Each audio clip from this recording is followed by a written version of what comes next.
Hello brother အားလုံးပဲမင်္ဂလာပါဒီနေ့မှာတော့ကျွန်တော်တို့ Nameless Hospital ကိုပြောပြပေးတော့မှာဖြစ်ပါတယ်အဲ့တော့ကျွန်တော် Nameless Hospital ကို teleport လိုက်ပါနော် teleport ပြီးရင်တော့ကျွန်တော်တို့ဒီကိုရောက်ပါပြီဒီကိုရောက်ရင်တော့ကျွန်တော်တို့ဒီကိုဝင်သွားလိုက်ပါအဲ့တော့ဒီမှာကြိုပြောချင်တာ brother တို့ကျွန်တော် ending 1 to 4ကိုအပြီးလုပ်ပြီးမှမို့လို့ဒီ video လေးကရှည်နိုင်တယ်ပေါ့နော်ကျွန်တော်brother တို့မှားမှာဆိုလို့လဲကျွန်တော်ကက်ဆစ်နေလဲမလုပ်ထားဘူးပေါ့နော်အဲ့ဒါကြောင့်မလို့နည်းနည်းကြာနိုင်ပါတယ်စိတ်ရှည်ပြီးတော့ကြည်ပေးပါလို့ပြောချင်ပါတယ်အဲ့တော့ပထမဆုံးကျွန်တော်တို့ဒီဘဲကိုစကားတော့ပြောပြီးတော့ကျွန်တော်တို့ Nameless Hospital ကို enter ဝင်လိုက်ပါအဲ့တော့ရောက်ပြီဆိုတာနဲ့ကျွန်တော်တို့ brightness လေးကိုတင်ဖို့တော့ကျွန်တော်3ပေးခြင်းတယ်ပေါ့နော်အဲ့ဒါမှကောင်းကောင်းမြင်ရမှာအဲ့တော့ပထမဆုံးအနေနဲ့ကျွန်တော်တို့ဒီ computer လေးကိုဖတ်လိုက်မယ်ကျွန်တော်တို့ဒီ ending 1မှာကျွန်တော်ဒီ computer တွေကအဓိကပေါ့နော် computer 3လုံးကျွန်တော် scan လိုက်ဖတ်ရမှာပေါ့နော်ပြီးရင်တော့ကျွန်တော်ညာဘက်အခန်းဒီအစိမ်းအောင်မီးခန်းလေးဝင်မယ်ပေါ့နော်ဝင်ပြီးတော့ကျွန်တော်တို့ဒီတိုင်းပဲကြော်သွားလိုက်မယ်ပေါ့နော်ကြော်သွားပြီးတော့ဒီခန်းကိုတစ်ခါလဲသွားမယ်သွားပြီးတော့ဒီဘက်ညာဘက်မှာအခန်းပေါက်ရှိရပေါ့နော်မှားသွားလို့ညာဘက်မှာအခန်းပေါက်ရှိပါတယ်ထပ်ပြီးတော့ကျွန်တော်တို့မှာပြီးရင်တော့ဒီတစ်ခါဆက်သွားမယ်ဆက်သွားပြီးရင်ကျွန်တော်ညာဘက်ကအပေါက် exit ကိုပေါ့နော် exit ကိုထွက်မယ်ထွက်ပြီးရင်ကျွန်တော်တို့ဒီဘယ်ဘက်မှာ reservation ရှိရပေါ့နော်အဲ့ reservation မှာကျွန်တော်တို့key ကိုယူလိုက်ပါ flow 1 key ရှိရပေါ့နော် flow 1 key ရတယ်ကျွန်တော်တို့ဒီဘယ်ဘက်ကအမှ exit လေးရှိရပေါ့နော်အဲ့ exit ကိုတစ်ခါလေးသွားပါကျန်တဲ့အခန်းတွေမဖွင့်ပါနဲ့တော့မလိုပါဘူးအဲ့တော့ဒီခန်းပေါ့နော်ဒီခန်းခွဲစိတ်ခန်းကိုရောက်ရင်ဖွင့်လိုက်ပါဖွင့်ပြီးရင်ကျွန်တော်တို့ computer လေးကို investigate လုပ်လိုက်ပါလုပ်ပြီးရင်တော့ကျွန်တော်တို့ပြန်ထွက်လိုက်ပြန်ထွက်ပြီးရင်တော့ဒီဘက်ခန်းထဲကိုသွားပြီးရင်ဒီဘက်ခန်းထဲကနေပြီးမှဒီတက်တဲ့ hall ခန်းမျိုးကိုသွားမှာပေါ့နော် hall ခန်းတက်တဲ့ယူသွားလိုက်ပါအဲ့တော့တစ်ခါကျရင်ဒီနားမှာခုနမာမီရှိတယ်ပေါ့နော်မာမီရှိရင်တော့ရှောင်းပါအကောင်တက်လို့လည်းမရပါဘူးအဲ့တော့ကျွန်တော်ရောက်ရင်ဘယ်ဘက်ကခန်းထဲကိုထပ်ဝင်မယ်ဝင်ပြီးရင်အမှကွန်ပျူတာလေးတစ်လုံးရှိသေးတယ်ပေါ့နော်အဲ့ကွန်ပျူတာကို investigate လုပ်ပြီးရင်ကျွန်တော်တို့နောက်ထပ်အခန်းထဲဝင်ဒီခန်းထဲမှာတော့ဘာမှမရှိဘူးနောက်ထပ်အခန်းထဲကိုထပ်ဝင်ပါအဲ့တော့ဝင်ပြီးဆိုရင်ကျွန်တော်တို့ဒီနားလေးမှာပေါ့နော် floor 2 key ရှိရယ်အဲ့တော့ floor 1 key ပါ floor 1 key ရှိရယ်ပေါ့နော်အဲ့ဒါလေးဒီအထုပ်တွေကို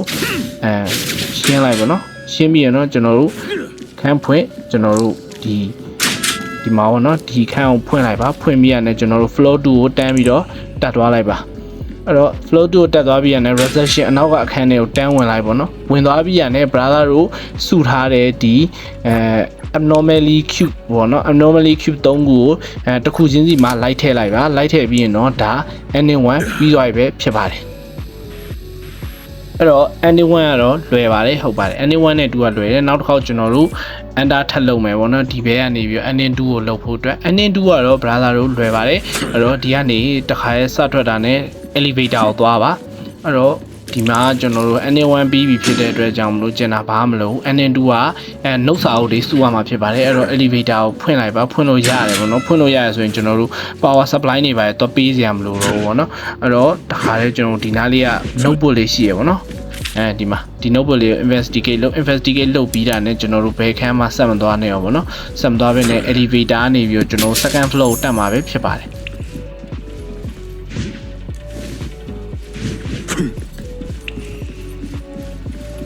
အဲ့တော့ဒီမှာကျွန်တော်တို့ enter လုပ်လိုက်မယ်ပေါ့နော် second floor ကိုတစ်ခါလေးသွားလိုက်ပါအဲ့တော့ကျွန်တော်တို့ second floor ကိုရောက်ပြီပေါ့နော် second floor ရောက်ရင်တော့တစ်ခါလေးထွက်ပြီးတော့ကျွန်တော်တို့ဒီ reception ရဲ့ဒီညာဘက်ကနော်ညာဘက်ကအခန်းဘက်ကိုသွားပါမယ်ညာဘက်ကအခန်းကိုသွားတက်တယ်ပဲနော်ဒီတက်တယ်ကိုသွားအဲ့ရနေပြီးတော့တက်တယ်ပြီးညာချိုးပြီးရင်ဒီမှာမီနီခန်းပေါ့နော်ဒီခန်းကိုမှတ်ထားပါဒီခန်းကနေဝင်သွားပြီးရင်ဒီမှာ notebook နှုတ်စာအုပ်ကိုဖတ်ပြီးရင်ကျွန်တော်မီလေးကိုအပိတ်ဖွင့်လုပ်လိုက်ပေါ့နော်ပိတ်ဖွင့်လုပ်လိုက်ရင်တော့ကျွန်တော်တို့ဒီမှာ key လေးတစ်ခါလေးပေါ်လာမယ်ပေါ့နော်key ပေါ်လာkey ကိုယူပြီးတော့ဒီဘက်သူ့ရဲ့ဘေးခန်းကိုတစ်ခါလေးတန်းဖွင့်ပြီးတော့ဒီမှာလဲနှုတ်စာအုပ်ရှိရပေါ့နော်နှုတ်စာအုပ်ကိုဖတ်လိုက်ပါဖတ်ပြီးရင်တော့ကျွန်တော်တို့ဒီမှာ3ခုပြည့်သွားပြီပေါ့နော်နှုတ်စာအုပ်3ခုပြည့်သွားပြီဆိုရင်တော့ကျွန်တော်တို့ reception အနောက်ကအခန်းကိုပြန်သွားမှာပဲဖြစ်ပါတယ်အဲ့တော့ reception အနောက်ကအခန်းကိုကျွန်တော်ပြန်သွားမယ်ပေါ့နော်ပြန်သွားပြီးတော့ကျွန်တော်တို့ဒီမှာကျွန်တော်ခုနရလာတဲ့3ခုကိုဒီမှာတစ်ခုချင်းစီဖြည့်လိုက်ရင်တော့ကျွန်တော်တို့ ending 2ပြီးသွားပြီပဲဖြစ်ပါတယ် အဲ့တော့ ending 2ပြီးသွားပြီဆိုတော့ကျွန်တော်တို့အဲ့ဘဲကိုစကားပြန်ပြော enter လုပ်အဲ့တော့ ending 3ကိုသွားမှာပဲဖြစ်ပါတယ် ending 3မှာတော့နည်းနည်းလေးရှုပ်ထွေးလာပြီပေါ့နော်ဒါပေမဲ့လည်း ending 4လောက်တော့မရှုပ်ထွေးပါဘူးအဲ့တော့ကျွန်တော်တို့ပုံမှန်တိုင်းပဲ elevator ကိုသွားပါပြီးရင်ကျွန်တော်တို့third floor တခါလေးတက်လိုက်ပါနော်အဲ့တော့ third floor ကိုရောက်ပြီဆိုတာနဲ့ကျွန်တော်တို့ third floor ထွက်လိုက်ဒီမီးတက်ဘူးလားလေးမှာကျွန်တော်တို့ oxygen ဘူးလား oxygen ဘူးလားမှာတော့ရှိရပါတော့အဲ့တော့နဲ့ဖွင့်လိုက်ပြီးရင်ကျွန်တော်တို့ဒီညာဘက်အခန်းကိုဝင်လိုက်ပါဝင်ပြီးရင်ဒီသူ့ရဲ့ညာဘက်အခန်းကိုထပ်ဝင်လိုက်ပါထပ်ဝင်ပြီးတော့ကျွန်တော်တို့ဒီမှာအဲ့ဟိုဟာလေးကိုဖတ်လိုက်ပါနော်ဖတ်ပြီးရင်တော့ကျွန်တော်တို့ဒါလေး investigate လုပ်လိုက်အကောင်လေးယူလိုက်ပါယူလိုက်ရင်တော့ရပါပြီယူလိုက်ပြီးရင်တော့ကျွန်တော်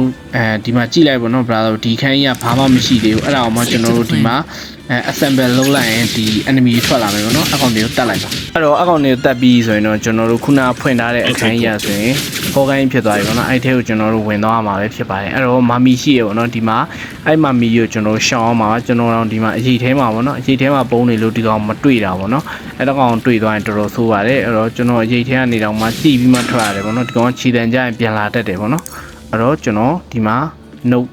တစ်ခုထပ်ဖတ်လိုက်တယ်ပေါ့နော်ထပ်ဖတ်ပြီးတော့ကျွန်တော်ဒီဘက်ကနေပြီးတော့အရေးထဲပြန်ဝင်ဖို့အတွက်ယူလိုက်ပြီပေါ့နေရာယူလိုက်တယ်နေရာယူပြီးတော့ကျွန်တော်အရေးထဲပြန်ဝင်ပြီးတော့ဒီမှာမျိုးရှောင်ရှားပြီးတော့သွားတာပဲဖြစ်ပါတယ်အဲ့ဒါပြီးရင်တော့ကျွန်တော်တို့ဆက်စလာခဲ့တဲ့အခန်းကြီးကိုပြန်သွားရမှာပေါ့နော်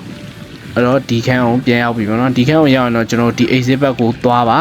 exit ဘက်ကိုရောက်တာနဲ့ကျွန်တော်ဒီနိုင်လေးပေါ့နော်နိုင်လေးအနောက်မှာကျွန်တော်တို့တော့တစ်ချောင်းရှိရပေါ့နော်အဲ့တော့လေးကိုယူလိုက်ယူပြီးရင်တော့ကျွန်တော်တို့ဒီဘက်ကအခန်းကိုဖွင့်လိုက်ပေါ့နော်အဲ့တော့ဖွင့်ပြီးဆိုရင်တော့သွားလိုက်ပါသွားပြီးရင်ကျွန်တော်ညာဘက်ကအခန်းပေါ့နော်ဒီမှာမီးစိမ်းအောင်ခန်းကိုမှတ်ထားပါအဲ့ဒါလေးကိုဖွင့်ပြီးရင်သူ့ရဲ့ဘယ်ဘက်စုံက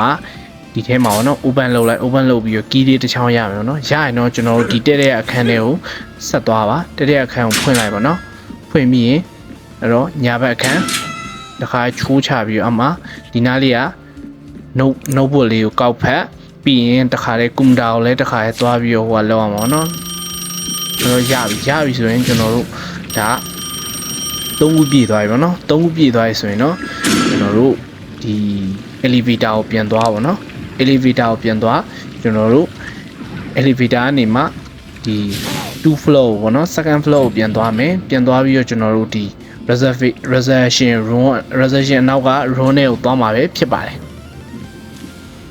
အဲ့တော့ရောက်ပြီပေါ့နော် second floor ကိုရောက်တာနဲ့ကျွန်တော်ဘာမှမစင်စားနဲ့ reception နောက်ကခန်းထဲကိုသွားမယ်သွားပြီးတော့ကျွန်တော်တို့ဒါမှာကျွန်တော်ရလိုက်တဲ့ဟာလေးကိုဖြည့်လိုက်ရင်တော့ဒါတက် ending ပြီးသွားပါပြီအဲ့တော့တက် ending ပြီးပြီဆိုတော့ကျွန်တော်တို့ full ending ကိုသွားဖို့အတွက်နောက်တစ်ခါ enter ထပ်လုပ်ပါတယ် enter ထပ်လုပ်ပြီးရင်တော့ကျွန်တော်တို့ရောက်သွားပြီပေါ့နော်ရောက်သွားရင်တော့ဘာမှမစင်စားနဲ့ elevator ကိုပဲတန်းပြီးတော့ပြေးပါတော့ elevator ကိုရောက်ပြီး elevator ကိုရောက်ဖွင့်လိုက်ပါတော့ဖွင့်ပြီးရင်တော့ကျွန်တော်တို့ဘယ်ကိုသွားမလဲဆိုတော့ second floor ကိုသွားမှာပဲဖြစ်ပါတယ်အဲ့တော့ second floor ရောက်တာနဲ့ကျွန်တော်တို့ဒီတဲကိုသွားပြီးရင်ကျွန်တော်တို့ရဲ့ဒီညာဘက်အချမ်းอ่ะဗောနော်ဒီညာဘက်အချမ်းอ่ะ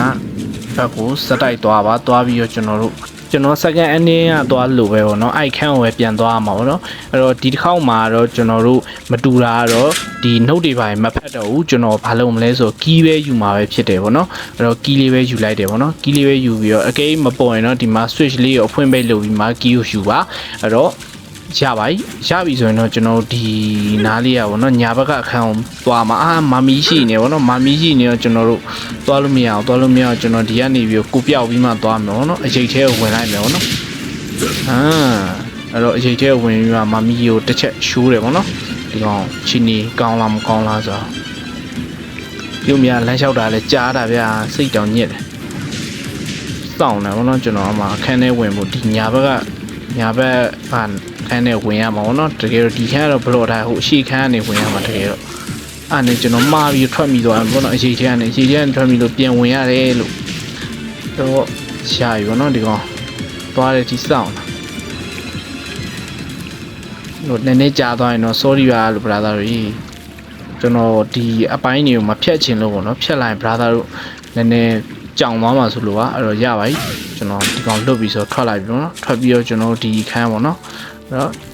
ဒီခန်းအပေါက်နယံပေါက်ကြီးနေပေါ့နော်ဒီမှာနယံပေါက်ကြီးကိုကြော်တက်ပြီးတော့နာနာလေးရှိရင်တော့ပိုကောင်းတယ်ပေါ့နော်နာနာလေးမရှိရင်လည်း0 character နဲ့ဆိုရင်တော့အဲ့အရှိရဒီပုံးလေးပေါ်ကနေခုံပြီးတော့ easy သုံးပြီးတော့တစ်ချက်ခုံလိုက်တော့ရပါတော့ကျွန်တော်တို့နာနာလေးရှိလို့လွယ်လွယ်ကူကူပဲဒီအပေါ်ခန်းကိုကူးလိုက်တယ်ပေါ့နော်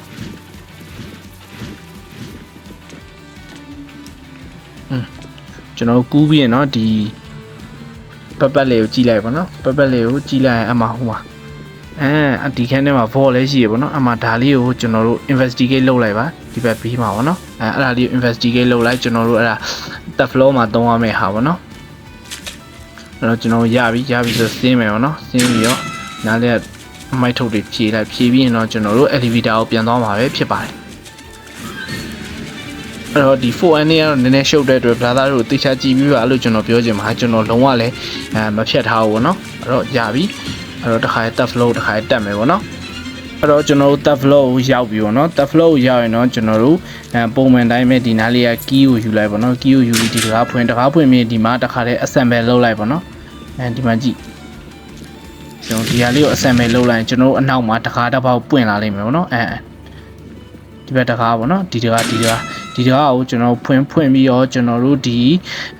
စင်နေဘေးကနယံကိုဖြတ်သွားမှာပေါ့နော်နယံကိုဖြတ်လိုက်ပါဖြတ်ပြီးရင်တော့ကျွန်တော်တို့ဒီဇပွဲကုံဘောကကက်ကလေးကို၄ကတီတီဖတ်ရမှာပေါ့နော်ကျွန်တော်တို့နှစ်ခါ၃က၄ကဖတ်လိုက်ရင်တော့ကျွန်တော်တို့အမှပစ္စည်းလေးတစ်ခုပေးပါပြီအဲ့ဆိုရင်တော့ရပါပြီကျွန်တော်တို့ဒီခန်းထဲကနေပြန်ထွက်မှာပါအဲ့တော့ပြန်ထွက်ပြီးရင်တော့ကျွန်တော်တို့ဒီခန်းထဲပေါ့နော်သူ့ရဲ့တက်တဲ့ခန်းထဲဝင်မယ်ဝင်ပြီးတော့ကျွန်တော်တို့အတုံးလေးကိုသွားပြီးတော့ investigate လုပ်ပြီးယူမယ်ပေါ့နော်ဒီတုံးလေးကိုကျွန်တော်တို့ယူမှာပဲဖြစ်ပါတယ်အဲ့တော့ဒီစာအုပ်ကတော့ဖတ်စရာတော့မလိုပါဘူးကျွန်တော်မှားပြီးဖတ်မိရပါတော့ရပါတယ်ဘာမှမဖြစ်ပါဘူးအဲ့တော့ကျွန်တော်တို့ယူပြီးပေါ့နော်ယူပြီးရင်ဆိုရင်ကျွန်တော်တို့ဒီမှာ assemble လုပ်လိုက်မယ်ပေါ့နော် assemble လုပ်လိုက်ရင်တော့ဒီ enemy တွေထွက်လာမယ်နော် enemy ကိုတီးလိုက်ပါအဲ့တော့တီးပြီးသွားရဆိုရင်တော့ပုံမှန်တိုင်းပဲကျွန်တော်တို့ဟော်ဂိုင်းပြန်ပေါ်လာမယ်ပေါ့နော်ဒီခန့်ဟော်ဂိုင်းပေါ်လာရင်တော့ကျွန်တော်တို့ဒီကနေပြီးတော့မာမီကိုရှောင်ပြီးတော့ထပ်သွားရမှာပဲဖြစ်ပါတယ်အဲ့တော့ရှောင်လိုက်ပေါ့နော်ရှောင်ပြီးရင်တစ်ချက်တော့ကြည့်အောင်ပေါ့နော်တခြားအဲ့တော့ရှောင်ပြီးပေါ့နော်ကျွန်တော်ရှောင်ပြီးတော့ဒီခန်းကိုဖွင့်ပါကျွန်တော်ဒီကနှုတ်ကလေးတော့ဖတ်ဖို့လိုပါတယ်အဲ့တော့ခုနနှုတ်ကတော့မဖတ်ပါနဲ့ဘာလို့လဲဆိုတော့မှားသွားမှာဆိုလို့နော်အဲ့တော့ကျွန်တော်တက်ပြီးဆိုတော့အဲ့တော့ပြီးရင်တော့သူ့ရှိတဲ့အခန်းပေါ့နော်ကျွန်တော်မာမီရှိမရှိအချိန်ထဲကနေကြည်တာပါတကယ်တော့အဲ့တော့သူ့ရှိအခန်းထဲကိုထပ်ဝင်ရမှာပေါ့နော်သူ့ရှိအခန်းကိုတစ်ခါဖွင့်ပြီးတော့ကျွန်တော်ဒီမှာပေါ့နော်ဒီနားလေးက abnormally အကောင်လေးပေါ့နော်ဒီကောင်လေးကိုယူရမှာပေါ့နော်အဲ့တော့ယူပြီးရင်တော့ကျွန်တော်ဒီခန်းထဲကထွက်အောင်ပါဗောနော်ဒီခန်းထဲကထွက်ရင်တော့မာမီကိုသတိထားပါလို့အဲ့တော့ကျွန်တော်တို့ကတော့ဟိုကြည့်ဒီကြည့်နဲ့လောက်ရတယ်ဗောနော်အဲ့ရပြီဒီခန်းကိုဖွင့်ပြီးတော့ကျွန်တော်တခါပြေးရဗောနော်ပြေးပြီးရင်တော့ကျွန်တော်တို့ဒီဘက်ကအခန်းညာဘက်ဗောနော်ဒီညာဘက်အခန်းထဲဝင်ပြီးတော့ဒီမှာမာမီကိုမာမီတောင်ဖြစ်ကုန်ပြီဒီ abnormally အကောင်လေးထည့်လိုက်ကျွန်တော်တို့ဒီ assemble လုပ်တဲ့ဟာလေးရရဗောနော်ရပြီဆိုရင်တော့ကျွန်တော်တို့ပြန်သွားပါဒီဘက်ကိုအဲ့တော့ဒီဘက်ကိုပြန်သွားပြီးကျွန်တော်တို့နောက်တစ်ခါ assemble လုပ်ရမှာပဲဖြစ်ပါတယ်အဲ့တော့ assemble လုပ်လိုက်ပြီပေါ့နော်ကျွန်တော်ဒီမှာ assemble လုပ်လိုက်ရင်တော့တစ်ခုခုပြောင်းလဲသွားပြီပေါ့နော်ပြောင်းလဲသွားတာနဲ့ကျွန်တော်တို့ဒီဘက်ကိုHogan ကိုပြန်သွားပါတော့ဒီမာမီကိုတော့သတိထားပါအဲ့တော့ကြာပြီ Hogan ကိုသွားပြီးရင်ဒီအခန်းပြီးရင်နောက်တစ်ခန်းပေါ်လာလိမ့်မယ်ပေါ့နော်အမှဒီစိမ်းအောင်ခန်းမှတ်ထားပါဒီစိမ်းအောင်ခန်းကိုရောက်တာနဲ့ကျွန်တော်ဒီမှာပေါ့နော်ဒီမီးခလုံနာသွားပါမီးခလုံနာသွားပြီးရင်နှစ်ချက်ကိုလင်းပြီးရင်တစ်ချက်လင်းပြီးရင်နောက်တစ်ချက်လင်းပြီးရင်နောက်တစ်ချက်လင်းလိုက်တော့ပွင့်လာမှာပဲဖြစ်ပါတယ်အဲ့တော့ရပြီပေါ့နော်အမှပွင့်လာရင်ကျွန်တော်တို့ဒီကွန်ပျူတာရှီကနေပြီးတော့ကျွန်တော်တို့သွားပြီးတော့ယူရမှာပဲဖြစ်ပါတယ်အဲ့တော့ဒါယူပြီးရင်တော့ကျွန်တော်တို့ရှီကလောက်ခဲ့လို့ပဲမလုပ်မလဲဆိုတော့ဒီ second floor ကိုသွားပြီးတော့ second floor ရဲ့အခန်းထဲကိုဝင်ပြီးတော့မှကျွန်တော်တို့ဒီရခဲ့တဲ့ဟာတွေကိုထည့်မှာပဲဖြစ်ပါတယ်ဒီမှာတော့နည်းနည်းကွဲပြားတာကabnormally ကနှစ်ခုထည့်ရမယ်ပြီးတော့သူ့ရဲ့ပြီးတဲ့နောက်ထပ်တစ်ခုပေါ့နော်အဲ့ဒါလေးကိုတော့တစ်ခုတက်ထည့်ရမှာပဲဖြစ်ပါတယ်အဲ့တော့အဲ့ဒါလေးကိုထည့်ပြီးရင်တော့ပြီးပေါ့နော်အဲ့တော့ဒီကတော့နည်းနည်းခက်တဲ့ထင်လို့ကျွန်တော်တင်ပေးတာပါပြီးတော့ကျွန်တော်အရှိမ lonely player mission တွေရောကျွန်တော်ဒီမှာတင်ပေးထားရပေါ့နော်ဒီ YouTube channel မှာ brother အနေနဲ့ဒီ player တွေရှိရပါတော့ကျွန်တော် player group လေးလည်းလုပ်ပေးထားရပါတော့အဲ့ player group လေးကို join ရင်เนาะကျွန်တော် comment မှာ QR code ကလေးလည်းခြာထားပေးမယ်ပေါ့နော်အဲ့တော့အဲ့ဒါလေးလည်းလာ join ပေးကြပါအောင်လို့ပြောချင်ပါတယ်အဲ့တော့ကျွန်တော်ဒီခန်းရောက်ပြီเนาะရောက်ပြီဆိုရင်တော့ကျွန်တော်ဒီမှာကျွန်တော်ထည့်တာကိုကြည့်လိုက်ပါအဲ့တော့ abnormally experiment တစ်ခု